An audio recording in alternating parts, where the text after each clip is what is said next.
Hi, this is Kevin at Exceed Cyber. Today I want to talk you through the basics of using Keeper Security. It's a password manager, and we're going to go over how to save your logins, your passwords, how to identify weak and reused passwords and check for breached passwords, and then how to update them and save them in Keeper.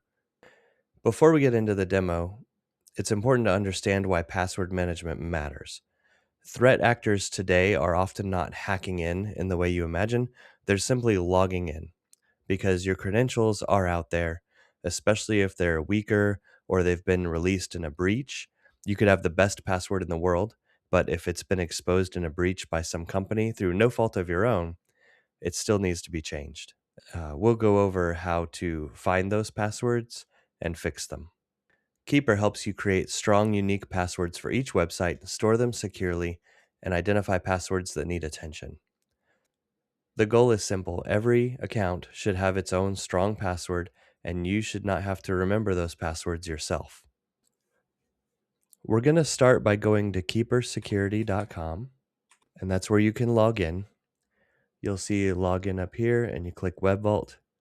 This will take you to the sign-in page. I already have single sign-on set up, so it's going to check my Microsoft identity in my browser here. There we go, and it lets me right in. The first place we're going to look is your vault. You can see I've got some passwords here already, but of course you will start with a blank vault. And I won't go over the whole process right now, but to get passwords into Keeper from other password managers like your browsers, you can just click on your email address, settings, and go down to import. And you can import them from other browsers or from another source like an Excel spreadsheet. It's actually pretty easy to get it in there. Once you get passwords in there, then you can go to Security Audit, and this area here will show you whether or not your master password is strong. I don't have one that I actually use right now since I have single sign-on set up, which we'd like to do for most of our clients, so you probably have that set up if you're listening to this. You will want to pay attention to any weak passwords here. That means that they are not very long or they're very easy to guess. They're just, password 123 or a lot of well-known, easy to guess passwords. And then also no reused passwords.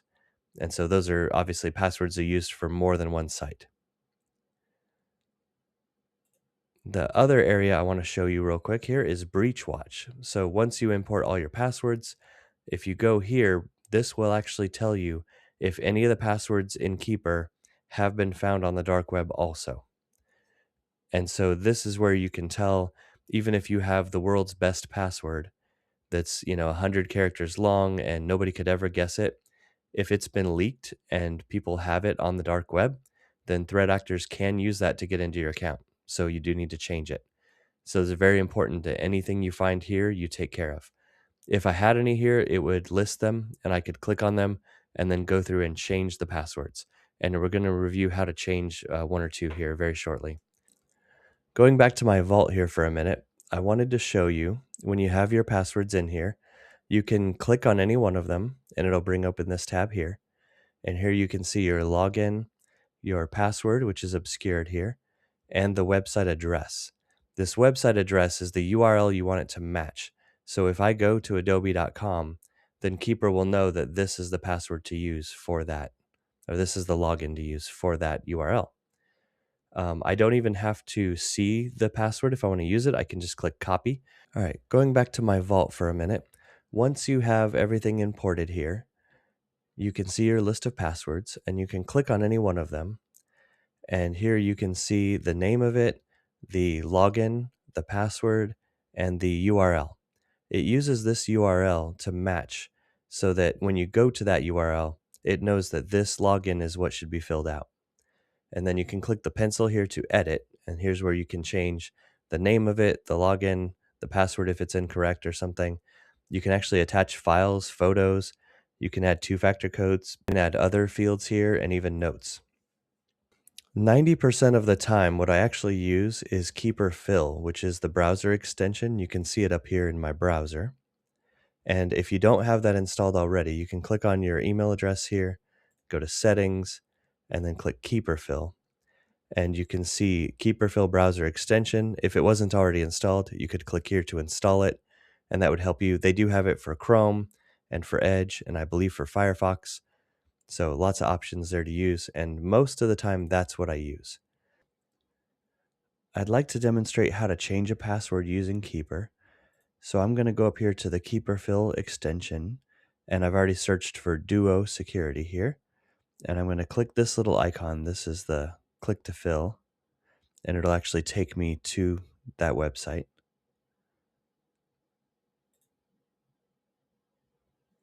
We'll go to the login page. It's going to fill in my email address and my password.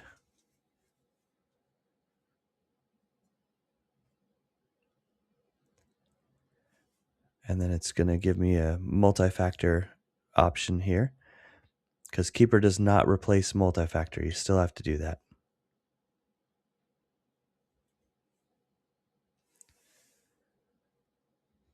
All right.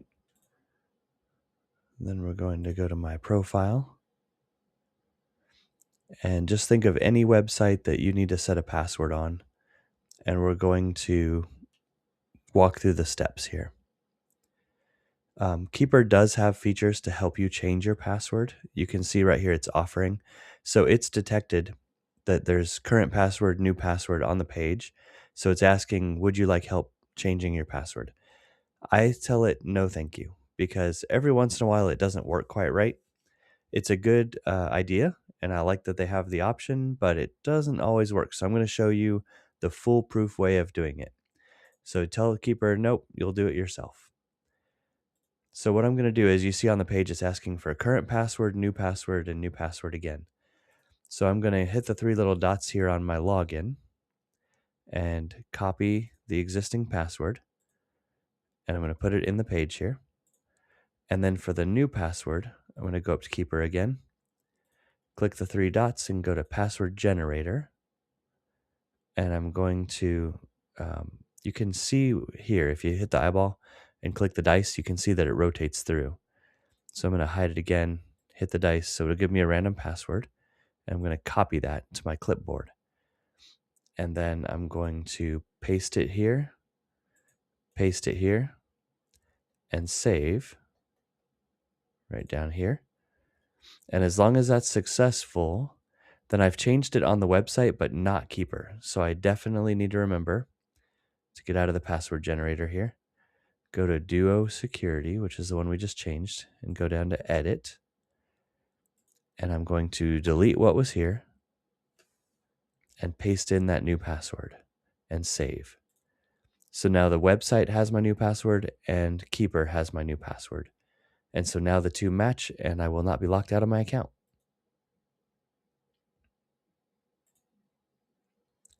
Hopefully you find that helpful. Thank you for joining me in this overview of Keeper. As much as I would love for passwords to go away, they're not going away right now, nor anytime soon. And I tell friends and family all the time that you can make your life easier if you just use a password manager. There is a little bit of a learning curve when you first start using a password manager, but I think they are well worth it. And if you have any problems with any of this, just reach out to Exceed and we can help you get through it. Thank you again.